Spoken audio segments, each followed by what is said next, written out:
Sebelum ini kita bersama menemani KPDN HEP bercakap tentang bagaimana penguatkuasaan kawalan harga dalam musim perayaan. Dan untuk episod susulan, sekali lagi bersama inklusif adalah Menteri Perdagangan Dalam Negeri dan Haluan Pengguna Yang Berhormat Datuk Seri Alexander Nantalingi. Datuk Seri, terima kasih kerana hadir sekali lagi bersama inklusif. Terima kasih sekali lagi.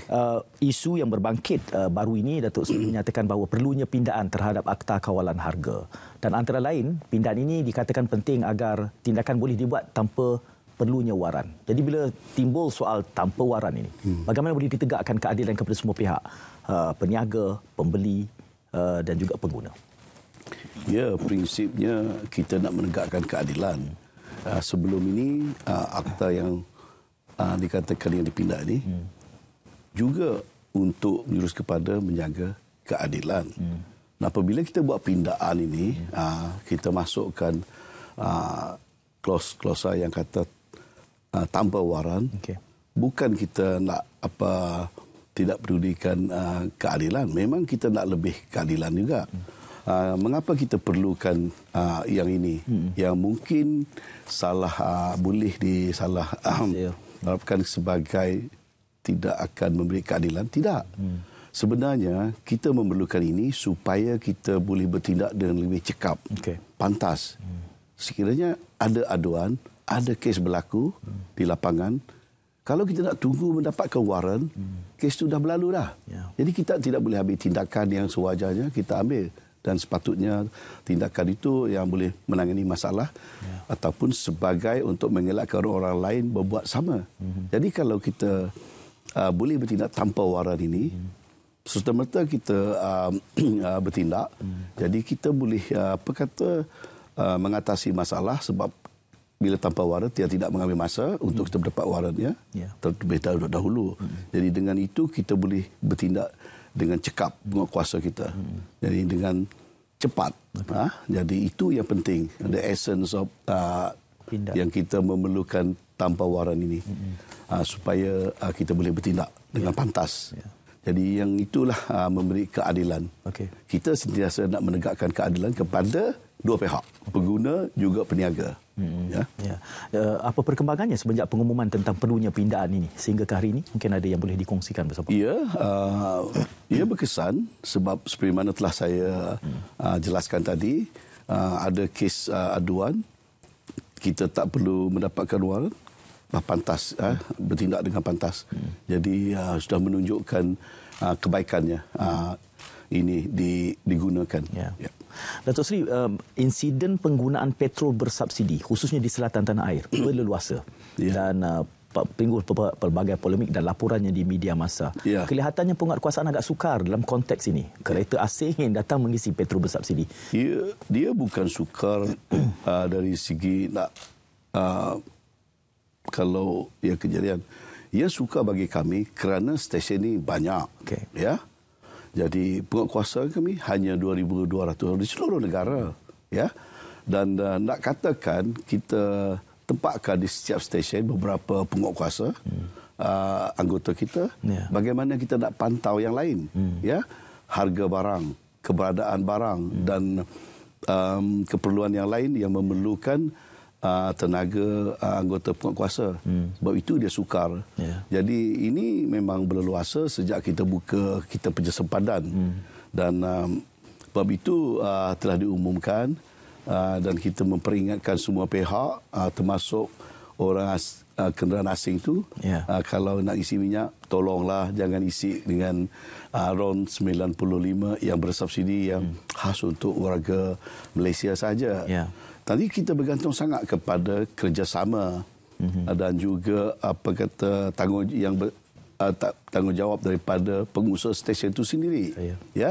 Mereka mestilah membantu dalam memastikan kenderaan yang berdaftar asing ini janganlah menggunakan RON 95 yang bersubsidi. Datuk Seri, selalu saja bila kita bercakap soal kawalan ini, di pihak kementerian kita akan menghujahkan soal jumlah penguatkuasa dan kita faham tidak mungkin kita boleh membesarkan jumlah penguatkuasa ini terlalu besar.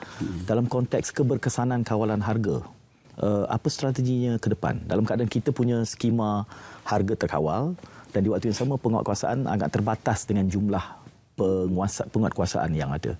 Strategi ke depan bagaimana sewajarnya? Satu yang boleh berkesan iaitu pengguna sendiri. Sebab itu kita buat banyak program advokasi bersama pengguna. Kita memberitahu kepada mereka apa hak mereka. Mereka seharusnya mengetahui akan hak-hak mereka sebagai pengguna. Dan juga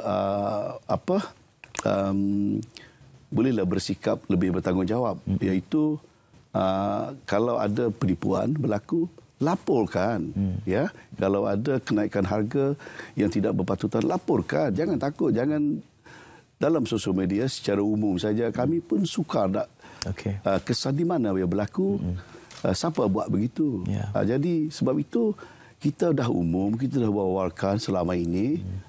Tak pernah pun kita tak sebut apabila ada bersama dengan pemberita dan sebagainya. Kita kerap kali sebut inilah saluran-saluran tertentu yang sedia ada. Kita ada 89 ya, termasuk WhatsApp, panggilan telefon dan sebagainya, email dan sebagainya. Kita sediakan kepada pengguna. Jadi kalaulah pengguna dah sampai ke tahap tahu akan tanggungjawab sebagai pengguna, itu boleh membantu. Kita tak perlu terlalu banyak penguatkuasa, anggota penguatkuasa kita. Tapi kalau kita tahu yang ada kesalahan berlaku tapi kita tak ambil peduli atau biarkan kepada orang lain untuk bertindak sepatutnya, memanglah keberuntungan kita kepada anggota penguatkuasa itu semakin meningkatlah. Saya melihat sudah ada banyak avenue, banyak platform. Datuk Seri juga menyebut sebahagiannya dan nombor hotline, sistem untuk melaporkan ini semua. Tetapi mungkin kesedaran kepenggunaan rakyat kita masih lagi perlu diperkemaskan melalui kempen-kempen yang lebih besar barangkali. Ya, sebab pernah saya nyatakan kesedaran kita dan erti kata sebagai pengguna masih di tahap sederhana saja. Ya, baru-baru ini kita meraihkan Hari Pengguna di peringkat nasional, bersamaan juga kita meraihkan Hari Pengguna sedunia, di mana kita mengetahui di peringkat kita di Malaysia ini kesedaran di kalangan khalayak ini hanya di peringkat sederhana 63% saja. Jadi banyaklah, besar lagi ruang untuk ini dipertingkatkan. Sebab itu kalau kita sebagai pengguna lebih akan bertanggungjawab, nak mau ambil tahu, bolehlah kita membantu dalam kita membendung gejala yang berniaga tidak beretika ini. Ada barangkali faktor tertentu mengapa kadar kesedaran pengguna kita berada di kedudukan 63, kajian daripada pihak kementerian barangkali? Mungkin program kita selama ini belum menyeluruh. Saya akui, sebab itu kami di Kementerian DCP Now, hala 7 ke depan, kami dah rancangkan lebih banyak lagi program-program ataupun advokasi pada pengguna untuk memberi peluang kepada mereka mengetahui apa sebenarnya hak-hak mereka dan apa saluran-saluran boleh digunakan oleh mereka. Ya, kalau kita boleh pertingkatkan ini, saya berharaplah ini boleh ada penambahbaikannya nanti di tahap kesedaran sebagai pengguna. Jadi itu satu. Kedua, kita boleh gerakkan semula. Dulu ada program melibatkan orang-orang usia muda kita di bangku sekolah masih, mungkin di sekolah menengah. Kita masukkan program-program consumerism atau kepenggunaan ini. Kita nak consumer empowerment, pendaya upayaan kita punya. Sebab itu kita ada satu bahagian di kementerian pendaya upayaan pengguna. Kita, antara tetamu yang kerap tampil di pentas RTM, Datuk Seri, adalah Persatuan Pengguna. Oh ya, okey. Kelihatannya mereka sangat aktif, setengahnya sangat berpengaruh membuatkan kenyataan. Adakah kita mempunyai asosiasi ataupun persatuan-persatuan perkumpulan sebegini yang perlu diperbanyakkan ataupun yang apa kacamata KPN? Ada. Saya melihat sebelum saya masuk ke kementerian ini pun dah memang ada dalam rekod-rekod saya pasti tengok memang ada libat urus konsultasi dengan pihak persatuan-persatuan yang untuk pengguna ini. Sebab itulah saya sekarang nak ini diperhebatkan lagi. Sebab itu telah kami buat outreach kepada mereka. Silalah bersama KPDNHP tampil dan hubunglah kami untuk kita boleh buat program-program bersama. Jadi kita juga nak maklum balas daripada mereka, as a feedback kata orang daripada mereka, lebih-lebih mereka lah yang khusus kepada kepergunaan ni. Kita alu-alukan, saya sangat mengalu-alukan mereka tampil dan ingin berkongsi maklumat pada mereka ataupun idea-idea mereka supaya kita kalau boleh mempertingkatkan lagi. Dalam erti kata kita nak memperkasakan pengguna kita. Jadi memang kita sentiasa terbuka kepada mereka. Sedikit isu semasa, Datuk Seri, apabila timbulnya isu penggunaan pelitup muka bersirim sebelum ini. Ada khabarnya kata ditangguhkan. Adakah ditangguhkan atau dibatalkan? Dan isu yang berbangkit dari ini, Datuk Seri, kalau boleh saya perpanjangkan sedikit, adalah apabila ia selepas diumumkan ditarik balik, sama ada tangguh atau batal, apakah tidak cukup libat urus sebelum keputusan bersirim tidak itu diumumkan? Ya, sebenarnya semasa kita mengumumkan itu diwartakan, kita tidak batalkan Cuma kita tangguh hari penguatkuasaannya. Ya, sepatutnya bulan Julai dan kita ataupun Ogos kita tangguh kepada 1 Januari 2023. Kita bagi peluang dan ruang untuk apa yang seperlunya kita perhalusi ataupun sedikit masa lagi kepada pengusahanya dan juga pengguna untuk memahami sepenuhnya. Tak apa, kita tangguh. Tak ada masalah. Ini bukan U-turn. Ya. Jadi itu pun nanti kita lihat bagaimana sampai ke menjelang tahap tarik yang kita nak kuasakan. Yang sebenarnya yang seharusnya difahami, mengapa warta ni dibuat? Memang bukan untuk menyusahkan pengguna. Bukan untuk nak membebankan pengguna, bukan. Sebab itu kita bagi tahu sirim, janganlah charge besar-besar kepada industri yang dikatakan pengimport atau penghilang, supaya kos ni tidak diturunkan kepada pengguna. Mengapa kita buat satu ply, dua ply, satu lapis, dua lapis? Memang bukan untuk mencegah COVID. Ya, jelas dari mula yang hanya yang 3 lapisan tu baru bolehlah guna sebagai medical use untuk kita mencegah jangkitan COVID. Ya. So janganlah sebut habis ni COVID ni dah terkawal, mengapa nak buat lagi? Bukan. Tapi kegunaan lainnya. Jadi yang kita buat ni untuk menjaga keselamatan. Mengapa? Lagi bukan untuk COVID saja. Bukan untuk COVID. Tapi kalau diguna untuk kegunaan lain, bayangkan, satu, kita nak menangani masalah lambakan.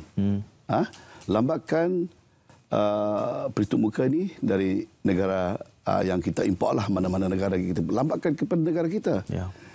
Yang kita khawatir, takut kualiti itu tidak selamat, memastikan keselamatan. Bayangkan, ataupun yang dikilang, yang dibuat di negara kita pun, mesti ada cara kita memastikan keselamatannya. Mengapa? Kita harus tahu apa chemical, kimia yang digunakan untuk membuat warnanya, untuk membersihkannya. Ada orang kata mungkin di kita semula di negara yang menjual kepada kita. Kita tak berapa tahu, tapi mungkin boleh jadi berlaku. Boleh berlaku. Jadi kalau kita tak ujikan dengan secara sirim ataupun mana standard yang lain lah, kita tak tahu apa keselamatan kualiti benda itu. Itu kita nak jaga. Kalau kimia itu bahaya kepada kesihatan kita, dia boleh mengakibatkan kita mengidap sakit kanser nanti. Jadi janganlah terlalu lambat nanti kita kata mengapa kita tak kawal dari dulu. Sebab itulah kami memikirkan perlulah dibuat standard ada kepada pelitup muka ini. Itu mesti difahamkan. Dan kalau saya boleh tambah sikit, boleh? Iaitu denda ni. Lihat betul-betul. Pengguna tidak akan diambil tindakan kesalahan apa-apa. Kalau tak ada sirim pun tak apa. Tapi Yang boleh disalahkan dengan denda yang besar itu orang yang mengilang, syarikat yang mengilang. Atau yang dikatakan individu itu, individu bukan individu sebagai pengguna. Penjual. Tapi sesiapa yang individu, mungkin dia boleh dapat permit, dia import. Individu itulah boleh dia jatuh salah. Ya? Dan syarikat yang mengimport, ya, yang menjual di sini. Itu boleh mereka itu boleh disalahkan dengan akta ini. Bukan pengguna. Pengguna tak apa. You pakai yang tak ada SIRIM nanti pun tak ada kesalahan. Seluruh kru penerbitan juga baru memahami aspek itu kerana timbul isu sebelum ini, Datuk Seri. Individu pun dikenakan tindakan bila memakai yang tidak bersirim, dan Datuk Seri sudah menjelaskan tadi bukan bahawa pemakai. Bukan pemakai, kerana ada sahaja individu yang juga mungkin menjual, mungkin mengimport kerana menerima permit. Jadi itu jelas sekali. Jadi dalam kesempatan ini, mungkin dalam minit yang berbaki ini, saya selalu mendengar Datuk Seri menyebut soal menjaga kedua-dua belah pihak, pengguna dan juga peniaga, kerana KPDN HEP. Bagaimana keseimbangan ini boleh dicapai? Kerana ada yang menganggap bahawa selalu bertentangan dua kepentingan ini, Datuk Seri. Sangat betul. Yang sebab pengguna nak harga sesuatu itu murah. Jadi pengilang, penjual tu, pengeluar tu, kalau dia boleh, mungkin dia nak jual murah juga. Tapi apa boleh buat kalau kos operasi kilang mereka, syarikat mereka ni dah meningkat. Mereka seharusnya menanggung kos yang meningkat. Lagipun kalau apa benda yang dikeluarkan oleh mereka ni adalah menggunakan bahan yang diimport, yang sudah tinggi pun, dari harganya dari negara asal, dan itu dikilang sebagai sesuatu produk yang akan dijual. Tentulah finish produk tu nanti barang itu akan dijual dengan harga yang tinggi, sebab kosnya sudah meningkat. Jadi nak buat perseimbangan ni sukarlah sebenarnya. Sebab itu kami di Komisi NEP ni haruslah teliti dengan betul-betul, kaji dengan betul-betul, kita terima pandangan dari semua pihak. Kita mengharapkan. Tapi ini yang penting, Kementerian Perdagangan Dalam Negeri dan Hal Ehwal Pengguna. Pengguna kita mesti jaga mereka. Yang perdagangan, yang berniaga ni, kita harus juga ambil peduli. Kalau mereka tak dapat berniaga, bayangkan mereka tutup, okey, perniagaan tu rugilah. Siapa rugi? Pekerja-pekerja yang mengharapkan pendapatan daripada perniagaan tu. Ramai kita, orang-orang kita bekerja di syarikat-syarikat, di premis perniagaan. Kalau mereka ni rugi, dia tutup, kebanyakan orang kita, warga negara kita sebagai pekerja akan hilang pekerjaan. Di manakah mereka ini dapat menyara kos sara hidup mereka? Itu penting. Jangan kita melihat, ini orang peniaga ni jahat, dia naik harga dia semua tu. Kita harus mengetahui akan apa masalah mereka, Kalaulah mereka ini menaikkan harga dengan tidak beretika, memang kita tangkap. Kita ada undang-undang tertentu. Kita ada Akta Kawalan Harga dan Anti Pencatutan 2011 yang jelas menjelaskan kalau apa-apa kesalahan, denda-denda tertentu boleh kita kena kepada peniaga. Itulah tugas kami yang mungkin nak buat perseimbangan sukar, tapi perlu kami buat. Terima kasih Datuk Seri kerana sudi bersabar bersama kami di hatian. Mudah-mudahan ada kesempatannya lagi, insyaAllah. Dan terima kasih kepada semua penonton inklusif. Kita jumpa lagi. Assalamualaikum warahmatullahi wabarakatuh. Terima kasih.